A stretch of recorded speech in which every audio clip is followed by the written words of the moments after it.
Aku terbangun dari koma. Tapi bukan pelukan suami yang kudapat. Yang kudengar justru rencana kejam tentang hidupku. Dan saat aku masih tak bisa bergerak, seorang perawat tiba-tiba berbisik, "Kalau kamu mau hidup, ikut saya malam ini." Assalamualaikum teman-teman semua. Semoga kalian selalu sehat, dilindungi, dan dijauhkan dari orang-orang yang berniat buruk dalam hidup. Sebelum lanjut ke cerita ini, jangan lupa bantu support channel ini dengan subscribe, like, dan share ke teman kalian ya. Dan tulis di komentar, kalian nonton dari kota mana. Aku terbangun dalam keadaan yang benar-benar asing. Seolah-olah aku baru saja ditarik keluar dari sebuah kegelapan yang sangat dalam dan panjang. Tidak ada mimpi yang kuingat. Tidak ada bayangan apapun yang tersisa. Hanya perasaan kosong yang perlahan berubah menjadi kesadaran. Awalnya samar, lalu semakin jelas. Aku mencoba membuka mata, tapi terasa sangat berat. Seperti ada sesuatu yang menahan kelopak mataku agar tetap tertutup. Dengan sisa tenaga yang kupunya, aku memaksakan diri untuk membuka sedikit demi sedikit, dan cahaya putih langsung menyergap masuk, begitu terang hingga membuatku hampir menyerah dan menutupnya kembali. Namun kali ini aku bertahan, karena di dalam hatiku ada perasaan aneh yang mengatakan bahwa aku harus bangun, apapun yang terjadi. Perlahan, pandanganku mulai menyesuaikan. Semua yang kulihat hanya warna putih, langit-langit putih, lampu yang menyilaukan, dan suasana yang terasa dingin. Bau yang menusuk hidungku membuatku langsung sadar, ini rumah sakit. Tapi kenapa aku ada di sini? Pikiranku mencoba bekerja, mencoba mengingat apa yang terakhir terjadi sebelum semuanya gelap. Tapi tidak ada satupun yang bisa kutangkap. Seolah ingatanku terputus begitu saja. Seperti halaman buku yang dirobek dan hilang entah kemana. Aku mencoba menggerakkan tanganku, tapi tidak ada respon. Aku mencoba lagi. Lebih keras, lebih fokus.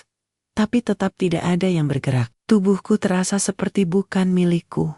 Seperti aku hanya terjebak di dalamnya, tanpa bisa mengendalikannya. Rasa panik mulai muncul perlahan, merambat dari dada ke seluruh tubuhku. Aku mencoba berbicara, ingin memanggil seseorang, siapa saja, tapi bibirku hanya sedikit bergerak tanpa suara. Tenggorokanku terasa kering, seperti sudah lama tidak digunakan. Dan setiap usaha untuk berbicara hanya menghasilkan napas kecil yang nyaris tidak terdengar. Aku mulai menyadari bahwa aku benar-benar sendirian di ruangan ini. Tidak ada suara langkah, tidak ada percakapan, hanya bunyi alat medis di sampingku yang berdetak pelan dan teratur. Bunyi itu menjadi satu-satunya tanda bahwa aku masih hidup. Aku mencoba menoleh, tapi bahkan itu pun terasa sulit. Mataku bergerak pelan, mencoba melihat ke sekeliling. Aku melihat selang infus yang menempel di tanganku, jarum yang tertancap di kulitku,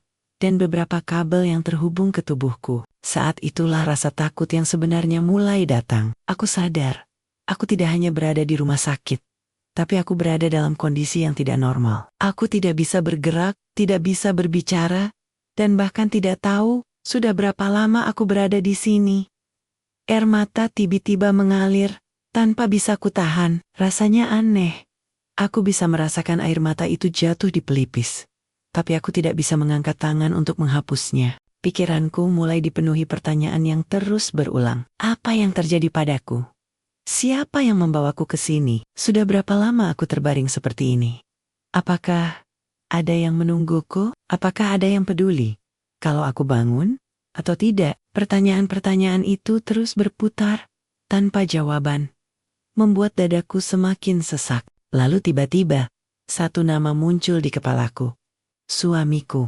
Entah kenapa, dari semua hal yang tidak bisa kuingat, wajahnya justru muncul dengan sangat jelas. Seharusnya, jika aku ada di sini, dia ada di sampingku, menungguku bangun, memegang tanganku, berbicara padaku, meyakinkanku bahwa semuanya akan baik-baik saja. Tapi kenyataannya, ruangan ini kosong.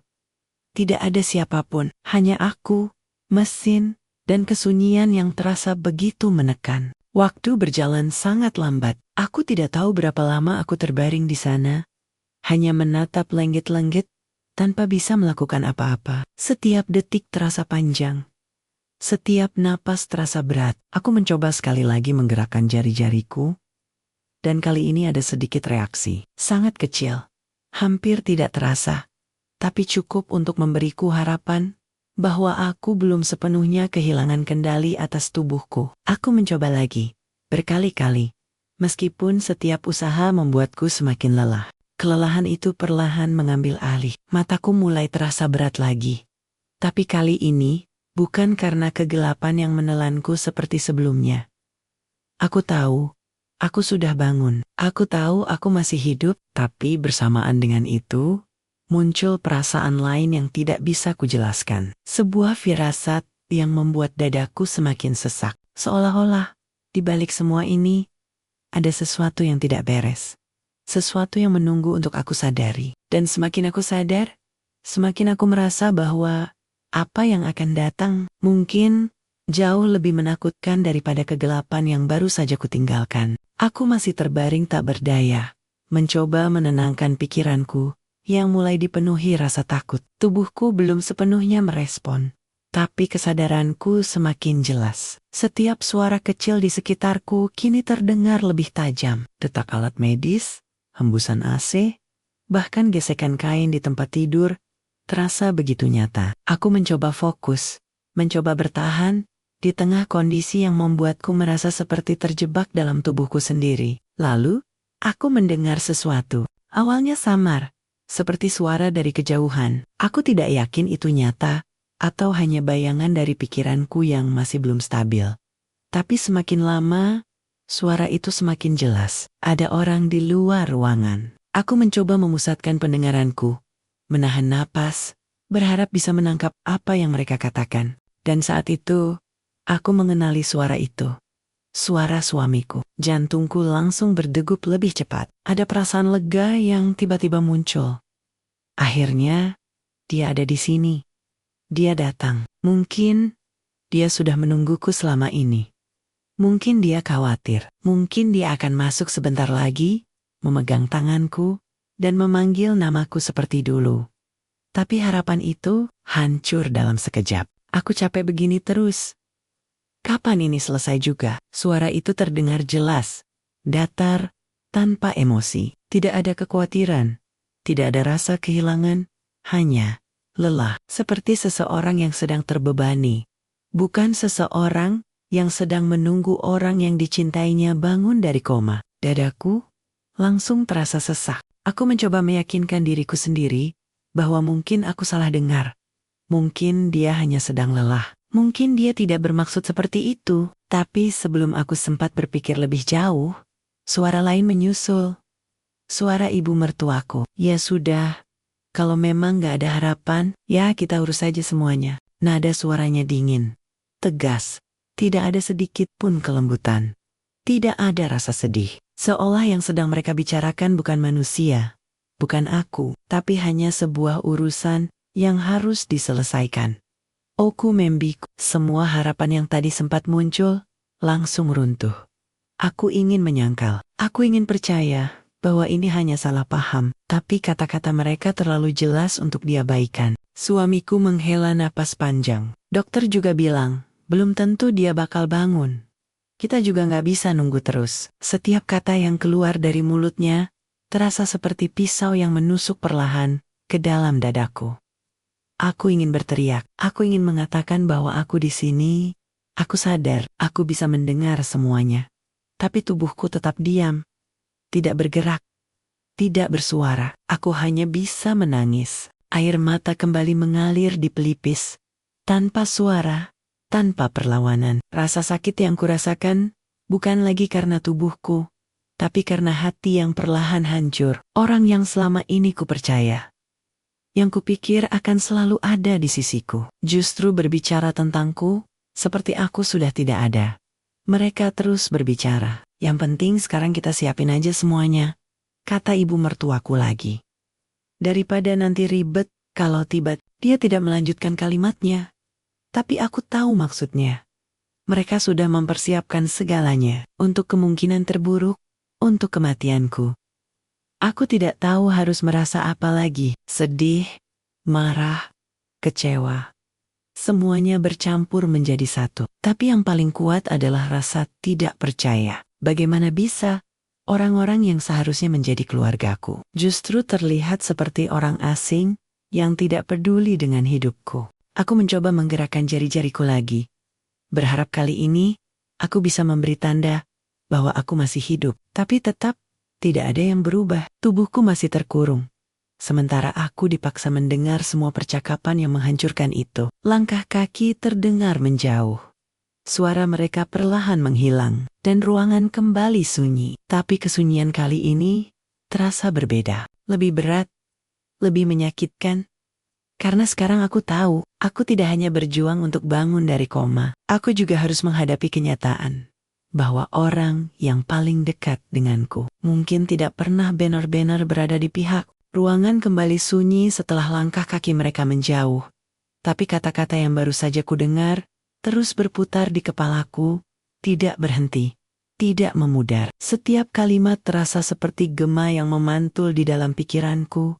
Semakin lama semakin keras, semakin jelas, semakin menyakitkan. Aku tidak lagi hanya merasa takut. Aku mulai merasa ada sesuatu yang sangat salah. Aku mencoba menenangkan diri, mencoba berpikir bahwa mungkin aku hanya salah mengartikan. Mungkin mereka hanya panik, mungkin mereka hanya lelah. Tapi semakin aku mengingat nada suara mereka, cara mereka berbicara, semuanya terasa terlalu dingin untuk disebut sebagai kekhawatiran. Beberapa saat kemudian, suara langkah kaki kembali terdengar. Kali ini lebih pelan, seperti mereka tidak ingin terdengar. Aku langsung menahan napas, mencoba fokus lagi pada setiap kata yang akan keluar. Dan benar saja, suara itu kembali. Suamiku, kita harus pastikan semuanya beres sebelum dia benar-benar. Dia berhenti sejenak, lalu melanjutkan dengan suara lebih pelan. Sebelum semuanya terlambat, jantungku berdegup semakin kencang. Ada sesuatu dalam cara dia berbicara yang membuatku merasa ini bukan sekadar tentang menunggu. Ini tentang rencana. Ibu mertuaku menjawab dengan tenang, seolah sudah memikirkan semuanya sejak lama. Surat-suratnya kan sebagian besar masih atas nama dia. Kalau nanti dia nggak bangun, kita harus cepat urus pindah tangan. Dunia seolah berhenti di detik itu. Aku tidak salah dengar. Mereka bukan hanya membicarakan kondisi. Mereka membicarakan apa yang akan terjadi setelah aku tidak ada. Tentang harta, tentang kepemilikan, tentang bagaimana hidupku akan berubah menjadi sesuatu yang bisa mereka bagi. Aku merasa tubuhku semakin dingin, napasku terasa semakin berat. Aku ingin menyangkal, tapi semua ini terlalu nyata. Suamiku kembali bicara. Kali ini dengan nada yang lebih tegas. Yang penting, sekarang jangan sampai ada yang curiga. Kita tunggu saja beberapa hari lagi. Kalau tetap sama, ya sudah. Kalimat itu menggantung, tapi maknanya begitu jelas. Mereka sedang menunggu aku mati. Air mataku kembali mengalir tanpa bisa kutahan. Tapi kali ini berbeda, bukan hanya karena sedih, tapi karena aku akhirnya mengerti semuanya. Semua perhatian, semua sikap, semua hal yang selama ini mungkin kuanggap biasa, ternyata menyimpan sesuatu yang tidak pernah aku sadari. Aku merasa seperti orang bodoh yang baru saja membuka mata setelah terlalu lama percaya. Aku ingin berteriak, ingin melawan, ingin menunjukkan bahwa aku masih hidup dan mendengar semua rencana mereka. Tapi tubuhku tetap diam. Tidak ada satupun bagian dari diriku yang bisa kugerakkan untuk menghentikan ini. Aku hanya bisa mendengar, dan itu adalah siksaan terbesar. Kalau dia tiba-tiba sadar gimana? Tanya suamiku pelan. Aku langsung menahan napas. Ibu mertuaku tertawa kecil. Pelan tapi menusuk. Sudah berapa lama dia koma? Dokter saja nggak yakin dia bakal bangun. Jangan terlalu banyak mikir. Kata-kata itu seperti menamparku. Jadi selama ini, mereka sudah menganggapku tidak akan pernah kembali. Aku menggenggam sesuatu dalam pikiranku, mencoba mencari kekuatan dari dalam diriku sendiri. Aku tidak bisa terus seperti ini. Aku tidak bisa hanya diam dan menunggu mereka menyelesaikan rencana mereka. Untuk pertama kalinya sejak aku terbangun, rasa takut itu berubah menjadi sesuatu yang lain. Aku mungkin belum bisa bergerak. Aku mungkin belum bisa bicara. Tapi aku tahu satu hal, aku tidak boleh mati di sini. Bukan seperti yang mereka inginkan. Suara mereka perlahan menjauh lagi, meninggalkan ruangan dalam keheningan. Tapi kali ini, aku tidak merasa kosong. Seperti sebelumnya, aku merasa sadar. Dan lebih dari itu, aku merasa sedang dalam bahaya. Bukan karena kondisiku, tapi karena orang-orang yang seharusnya menjagaku, justru menjadi ancaman terbesar dalam hidupku. Setelah percakapan itu, semuanya berubah. Ruangan yang sebelumnya hanya terasa sunyi, kini terasa menekan. Seolah dinding-dindingnya semakin mendekat dan mengurungku. Aku tidak lagi merasa hanya sebagai pasien yang terbaring lemah, tapi sebagai seseorang yang terjebak di tempat yang tidak aman. Aku mencoba menenangkan napas, tapi jantungku terus berdetak cepat. Pikiran-pikiran buruk terus bermunculan, tanpa bisa kuhentikan. Setiap kata yang mereka ucapkan kembali terngiang.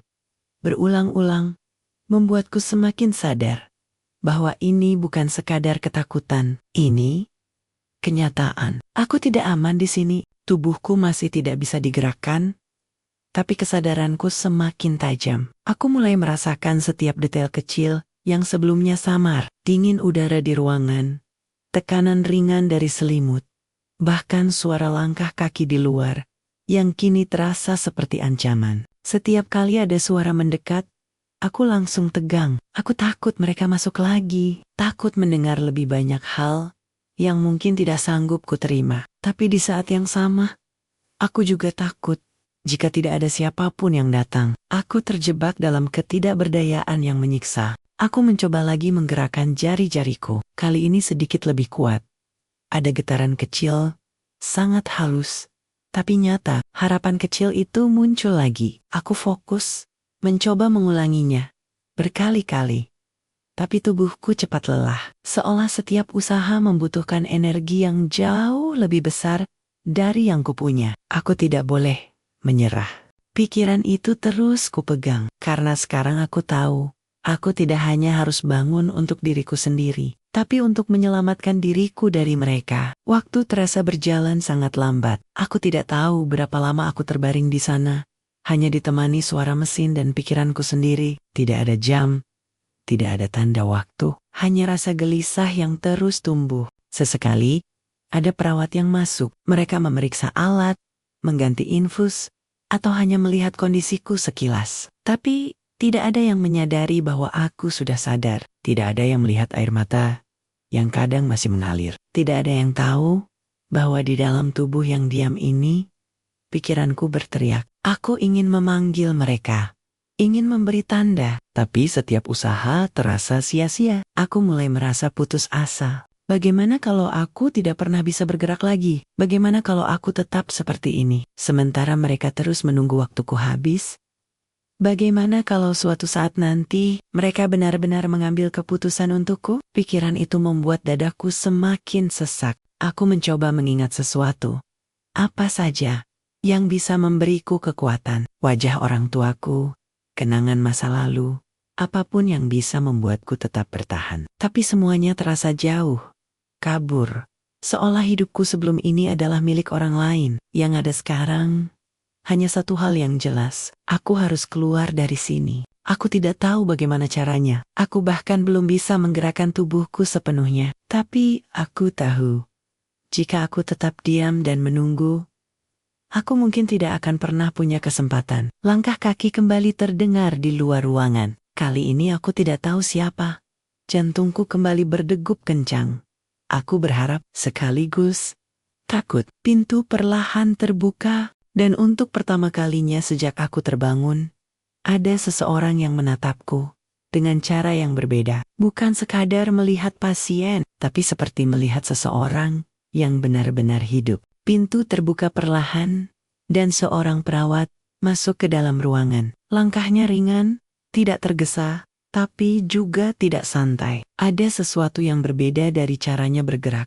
Seolah dia sedang memperhatikan lebih dari sekadar pekerjaannya. Aku menatapnya sebisa mungkin, mencoba menangkap setiap gerakannya. Dia mendekat ke arahku, berdiri di samping tempat tidur. Tangannya mulai memeriksa alat-alat di sekitarku seperti biasa, mengecek infus, melihat monitor, memastikan semuanya berjalan normal.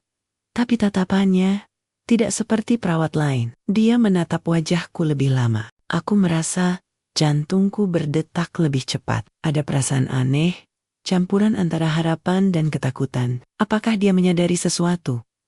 Apakah dia melihat bahwa aku sudah sadar? Aku mencoba menggerakkan mataku, sekecil apapun, berharap dia menangkapnya. Dan saat itu terjadi. Dia tangannya yang tadi bergerak, kini diam. Tatapannya fokus tepat ke mataku. Sunyi beberapa detik, tapi terasa sangat panjang. Lalu dia sedikit mendekat. Wajahnya semakin dekat denganku, seolah ingin memastikan sesuatu. "Kamu sadar ya?" bisiknya sangat pelan. Jantungku seolah berhenti sesaat. Daya tahu. Aku tidak bisa menjawab, tidak bisa mengangguk, tidak bisa melakukan apapun. Tapi mataku terasa panas, dan air mata perlahan mengalir lagi. Itu satu-satunya cara yang bisa kulakukan untuk menjawabnya. Dia menarik napas pelan, lalu melihat ke arah pintu, memastikan tidak ada siapapun di luar. Setelah itu, dia kembali menatapku. Kali ini dengan ekspresi yang jauh lebih serius. "Aku tahu kamu dengar semuanya," katanya pelan, nyaris tak terdengar. Tubuhku terasa semakin tegang. "Jadi, dia juga mendengar?" Dia sedikit menunduk, suaranya makin rendah. "Aku tidak sengaja dengar percakapan mereka di luar tadi. Kamu tidak aman di sini." Kalimat itu membuat dadaku langsung terasa sesak. Apa yang selama ini hanya menjadi ketakutanku, kini diucapkan langsung oleh orang lain. Aku ingin berbicara, ingin bertanya, ingin meminta bantuan. Tapi aku tetap tidak bisa mengeluarkan suara. Aku hanya bisa menatapnya, berharap dia mengerti. Perawat itu menatapku dengan penuh perhatian. "Dengar, kamu harus tetap tenang. Jangan tunjukkan kalau kamu sudah sadar. Kalau mereka tahu, bisa jadi semuanya jadi lebih buruk." Aku mencoba mencerna setiap kata yang dia ucapkan. Aku tidak tahu harus percaya atau tidak. Tapi dari cara dia berbicara, aku merasa dia satu-satunya orang yang benar-benar peduli. Dia kembali melihat ke arah pintu, lalu mendekat sedikit lagi. "Aku akan bantu kamu. Tapi kita harus hati-hati." Jantungku kembali berdegup cepat. Kali ini bukan karena takut, tapi karena harapan. Akhirnya, ada seseorang yang melihatku, yang tahu aku masih hidup, yang tidak menganggapku hanya sebagai tubuh tak berdaya. Dia mulai merapikan alat-alat di sekitarku seperti biasa, agar tidak terlihat mencurigakan. Tapi di sela-sela itu, dia kembali berbisik, "Malam nanti, aku akan kembali. Kita harus keluar dari sini." Kata itu terasa begitu jauh, tapi juga begitu nyata. Aku tidak tahu bagaimana caranya. Aku bahkan belum bisa berdiri. Tapi dari cara dia berbicara, seolah semuanya sudah dia pikirkan. Sebelum pergi, dia menatapku sekali lagi. "Bertahan ya, jangan menyerah. Sekarang." Lalu dia berjalan keluar dari ruangan, meninggalkanku kembali dalam kesunyian. Tapi kali ini, untuk pertama kalinya sejak aku terbangun, aku tidak merasa sendirian. Aku masih lemah. Aku masih terjebak. Tapi sekarang aku punya harapan. Mungkin kesempatan untuk selamat. Sejak perawat itu keluar dari ruangan, waktu terasa berjalan lebih lambat dari sebelumnya. Tapi kali ini bukan karena putus asa, melainkan karena aku menunggu. Menunggu malam datang. Menunggu satu-satunya harapan yang kupunya kembali. Aku terus mencoba menggerakkan tubuhku, sekecil apapun jari-jariku, pergelangan tanganku, bahkan mencoba menggerakkan kaki, meski hanya sedikit. Setiap usaha terasa sangat berat, seperti melawan sesuatu yang tak terlihat. Tapi aku tidak berhenti. Aku tidak bisa berhenti. Karena sekarang, aku tahu, aku harus siap. Beberapa kali perawat lain masuk, seperti biasa, hanya memeriksa kondisi, tanpa benar-benar memperhatikanku. Aku tetap diam. Pura-pura tidak sadar, menahan diri untuk tidak bereaksi. Meskipun di dalam pikiranku aku terus berteriak, jangan sampai mereka tahu. Waktu terus berlalu. Cahaya di luar perlahan meredup. Suasana rumah sakit berubah menjadi lebih tenang, lebih sunyi. Malam mulai datang. dan jantungku mulai berdetak lebih cepat. Aku tidak tahu apakah dia benar-benar akan kembali. Aku tidak tahu apakah ini benar-benar bisa dilakukan, tapi aku memilih untuk percaya. Beberapa saat kemudian, pintu terbuka perlahan. Dia datang. Perawat itu masuk dengan langkah pelan, lalu langsung menutup pintu dengan hati-hati. Dia tidak banyak bicara, hanya menatapku sejenak, memastikan aku masih sadar. Aku di sini, bisiknya pelan. Aku merasakan sedikit kelegaan yang sulit dijelaskan. Dia segera bergerak, memeriksa alat-alat di sekitarku. Tapi kali ini berbeda, tangannya lebih cepat, lebih fokus. Seperti seseorang yang sedang melakukan sesuatu dengan tujuan tertentu. Kita nggak punya banyak waktu, katanya pelan. Shift malam biasanya lebih sepi, tapi tetap ada kemungkinan orang lewat. Aku mencoba memahami. Meskipun tidak bisa menjawab, dia mulai melepas beberapa alat dari tubuhku. Kabel-kabel kecil dilepaskan satu persatu, dengan sangat hati-hati agar tidak menimbulkan suara. Setiap kali ada bunyi kecil, jantungku langsung berdegup kencang. Takut ketahuan. Tenang, pelan-pelan, bisiknya lagi, seolah tahu apa yang kurasakan. Lalu dia berpindah ke infus. Tangannya berhenti sejenak, menatapku. Ini mungkin sedikit sakit, katanya pelan. Aku tidak bisa menjawab tapi aku siap. Jarum itu perlahan ditarik keluar dari tanganku. Rasa perih langsung terasa, tapi aku menahannya. Dibandingkan dengan semua yang sudah kudengar, rasa sakit ini tidak ada apa-apanya. Setelah itu, dia merapikan bekasnya dengan cepat, memastikan tidak ada darah yang terlihat jelas. Kamu harus kuat, katanya lagi. Aku akan bantu. Kamu duduk. Aku panik. Aku bahkan belum bisa menggerakkan tubuhku sepenuhnya. Bagaimana aku bisa duduk? Tapi sebelum aku sempat berpikir lebih jauh, dia sudah menyelipkan tangannya di punggungku, perlahan mengangkat tubuhku. Rasanya luar biasa berat. Kepalaku terasa pusing. Pandanganku sedikit berkunang-kunang. Untuk pertama kalinya sejak aku terbangun, aku tidak lagi terbaring. Tubuhku terasa lemah. Hampir tidak bisa menopang diri sendiri. Tapi perawat itu menahanku dengan kuat. Bagus.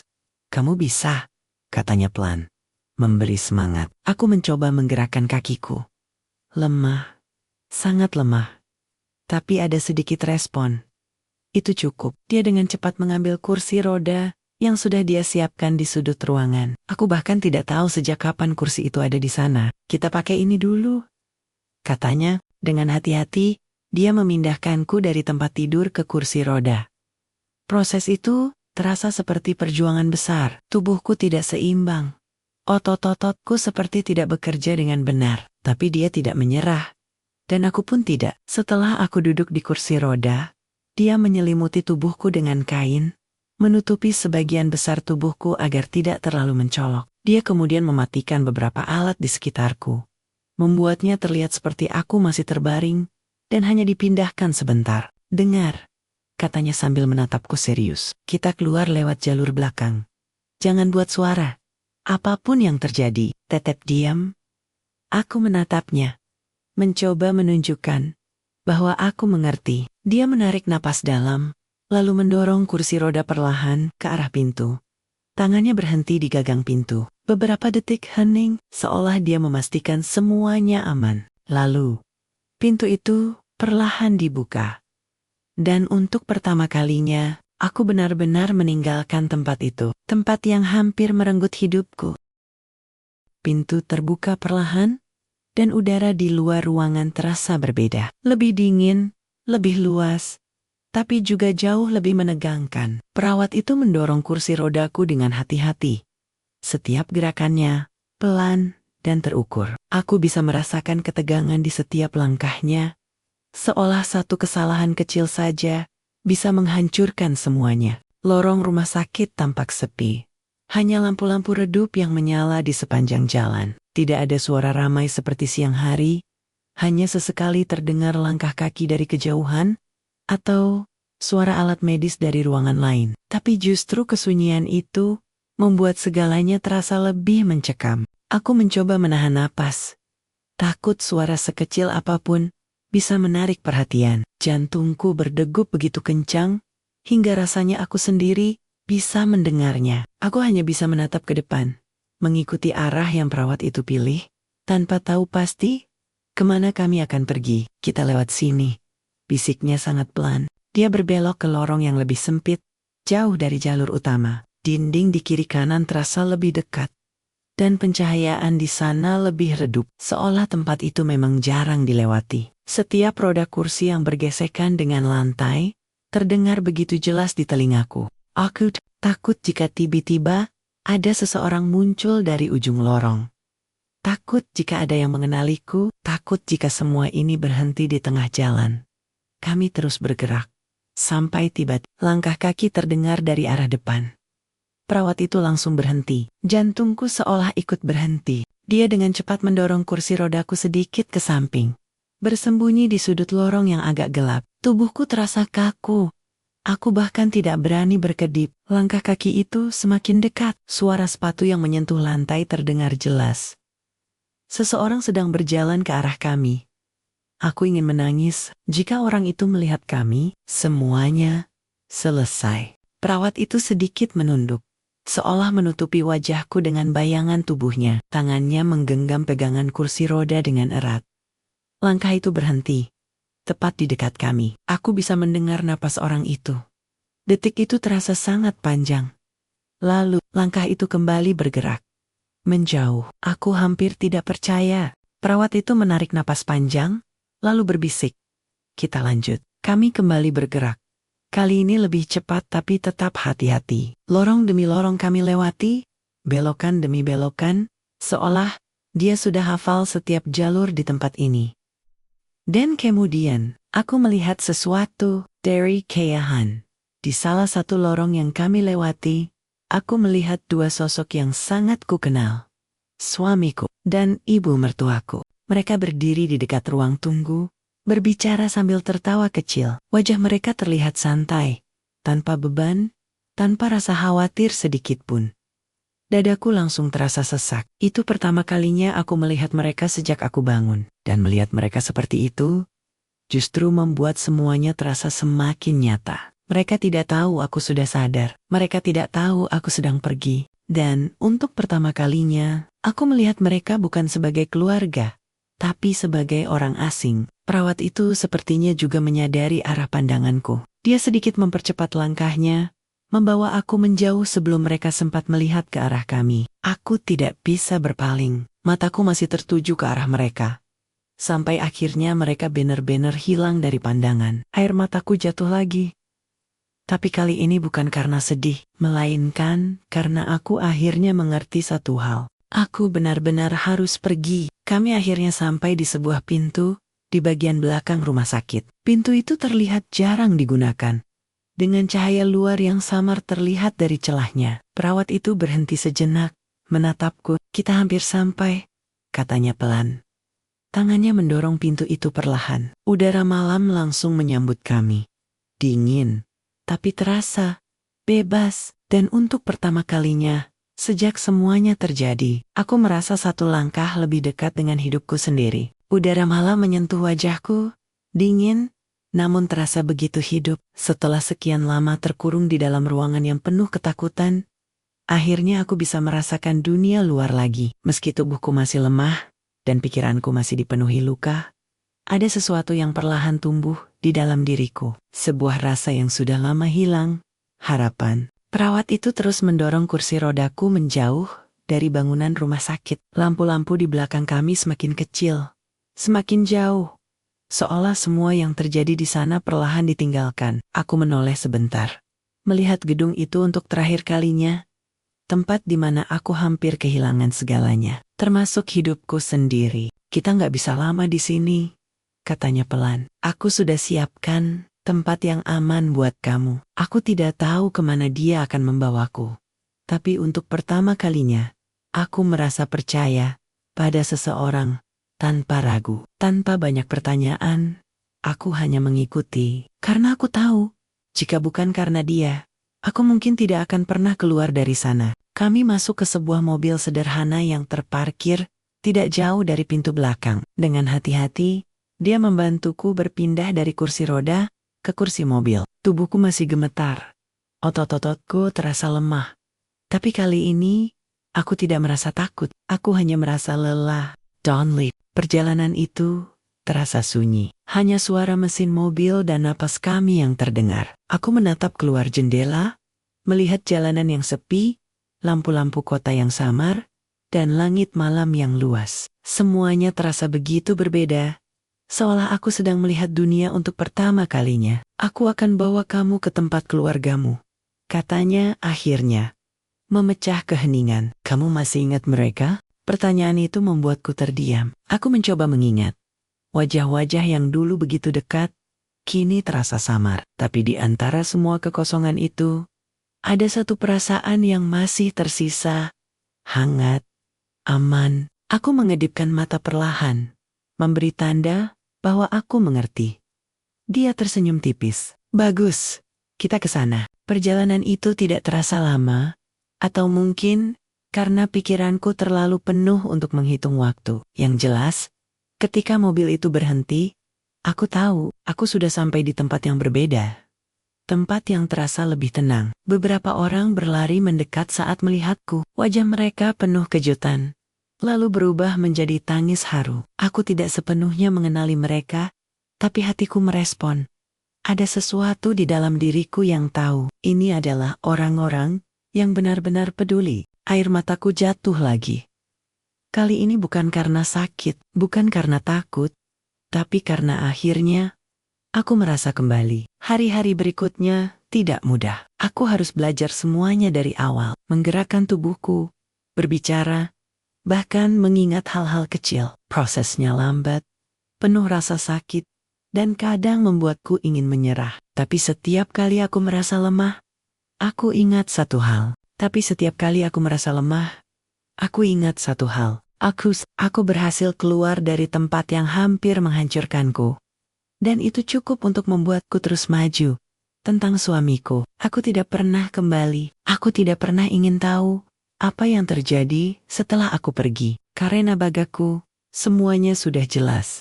Orang yang seharusnya menjagaku justru menjadi alasan aku harus menyelamatkan diri. Kini aku belajar hidup lagi. Dengan caraku sendiri, dengan orang-orang yang benar-benar tulus.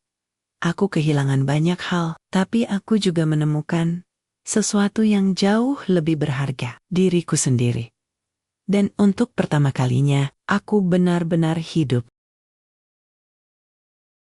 Terima kasih sudah mendengarkan cerita ini sampai akhir. Semoga kita semua dijauhkan dari orang-orang yang berniat jahat, bahkan yang paling dekat sekalipun. Kalau kamu suka cerita seperti ini, jangan lupa subscribe, like, dan share ya. Dan tulis di komentar, kamu dari kota mana? Sampai jumpa di cerita berikutnya.